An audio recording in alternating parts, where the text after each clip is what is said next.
সমস্ত হিন্দু এক হও, ওই জিহাদি শক্তির বিরুদ্ধে সমস্ত হিন্দু এক হও, ওই হিন্দু হিন্দু ভাই ভাই ওই জিহাদিদের বিরুদ্ধে। যেভাবে যেভাবে অত্যাচার চলেছে বাংলাদেশে, আমরা তো বুঝতে পারলাম না এটা ভাতের জন্য লড়াই, না কোটার জন্য লড়াই, না অন্তর্বাসের জন্য লড়াই। যে অন্তর্বাস বঙ্গভবন থেকে ছিনতাই করে দেখানো হলো একজন বয়স্কা মহিলার, তো আন্দোলনটা কোন দিকে? হিন্দু খেদানোর দিকে।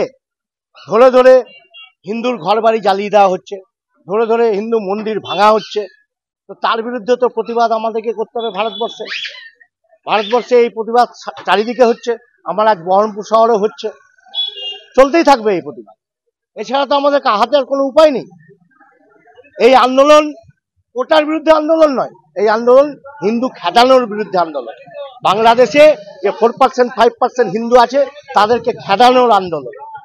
এটা যদি সত্যিই কোটার আন্দোলন হতো তাহলে বলা হতো না যে বাংলাদেশে যাদের ভারত যাদের মামার বাড়ি, হ্যাঁ, বাংলা ছাড় তাড়াতাড়ি, কথা বলা হতো না। তাহলে প্রথমেই তো ভারত বিরোধী আন্দোলন দিয়ে শুরু করেছে ওরা।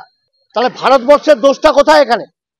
তোদের দেশ নিয়ে আমাদের কথা বলার কোনো দরকার নেই। তোরা কোটা নিয়ে মরগা, ভাতের জন্য মরগা, যেই নিয়ে মরগা, আমাদের দেখার দরকার নেই।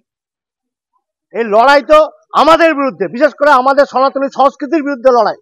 যে কটা ওখানে সনাতনী মানুষজন আছে তাদের খেদাবার জন্য এই লড়াই। বাংলা টুডে নাও।